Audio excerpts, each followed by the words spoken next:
For the past 2 weeks, one of central Madrid's best-known public squares has been a giant tent city.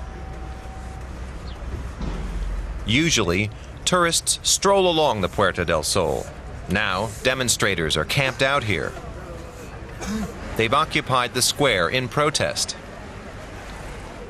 Spain is a democratic country. There's no dictatorship to be overthrown, like in the Arab world.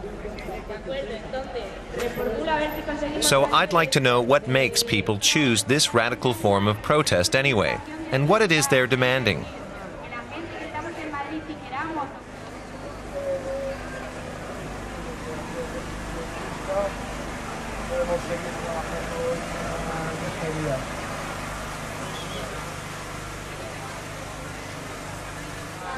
I meet with Noelia Moreno. She's one of several people in the tent city taking care of press relations. I ask her why everyone's here.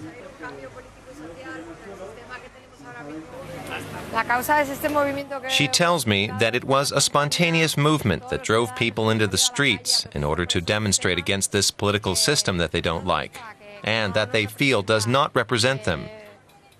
They think there is poor leadership, and that has to change once and for all. Noelia also tells me that 2 weeks ago, there had been a big demonstration here, and then several people just didn't go home.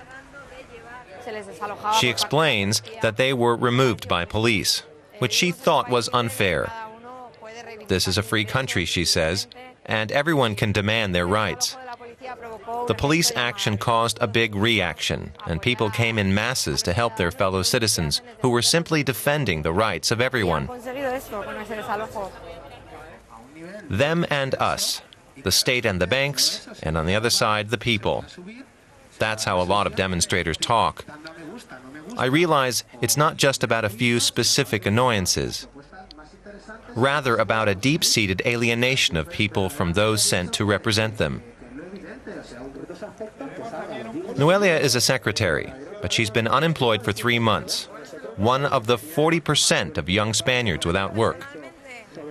She says it's important to her that politicians do a better job of representing her interests, that corruption is eliminated, and that the politicians work for the people, not for business or the international markets, that they take care of the people who live here. They're the ones the politicians should care about.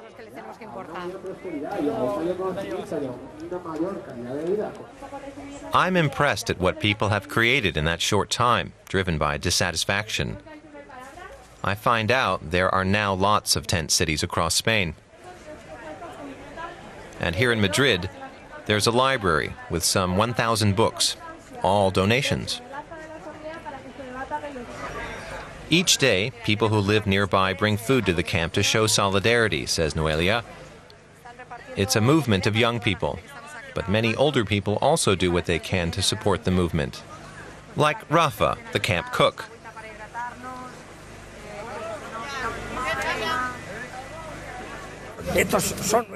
Rafa says these are their children, so they can't leave them here. Helping them makes him happy. He's a trained chef, but is unemployed, and his children support him. So looking after the country's children like this is his way of giving back. Everyone who's here is everyone's child, his child.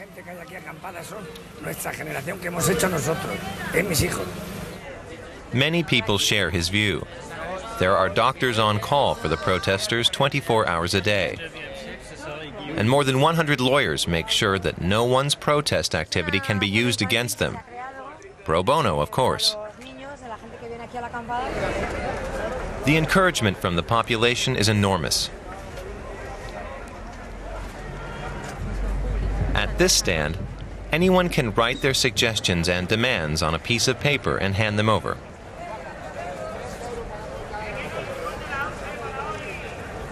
Pavel tells me people have a lot on their minds.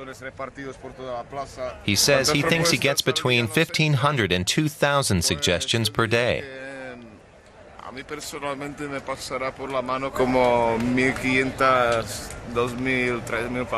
It seems like people here have been waiting for a long time for an opportunity like this to get things off their chests.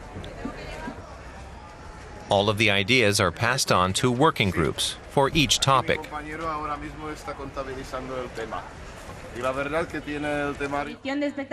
They discuss them and present their demands to the general assemblies that take place on the square every day.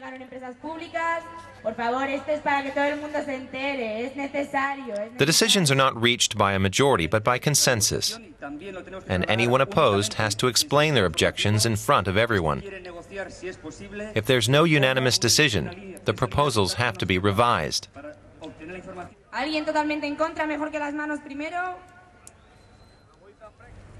But not even the demonstrators are sure what's meant to happen with the decisions.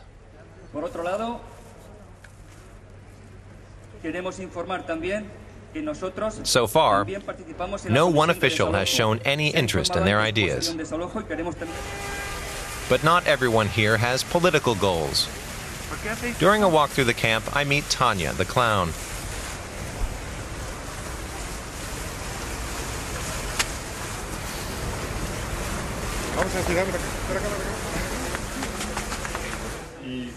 She says she likes the sense of community that's developed in the tent city. If someone needs help, she says, then they get help. And if you want to talk to someone, there's always someone there.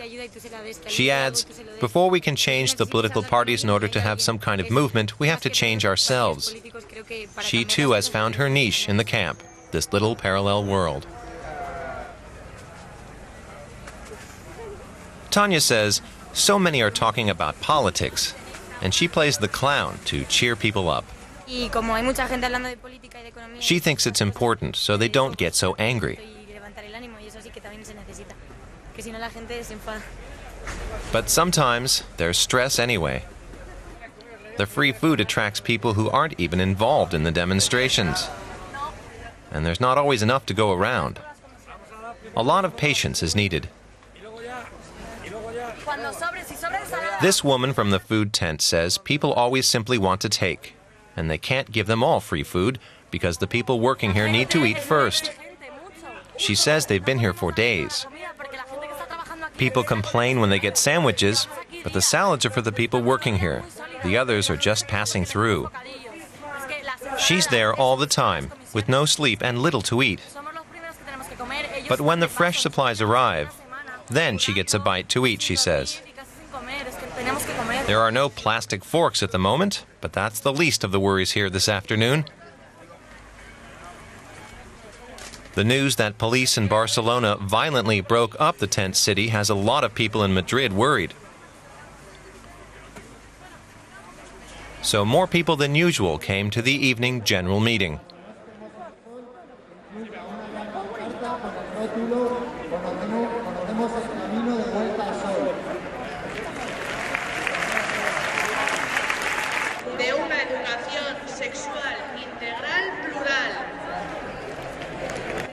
It's possible police will also clear out the Puerta del Sol here in Madrid. Perhaps Noelia, Tanya, Pavel, and all the others will go, willingly or not. When I see all these people here this evening, I know they've already achieved one thing. They've shaken up Spanish society and given others the courage to create change themselves.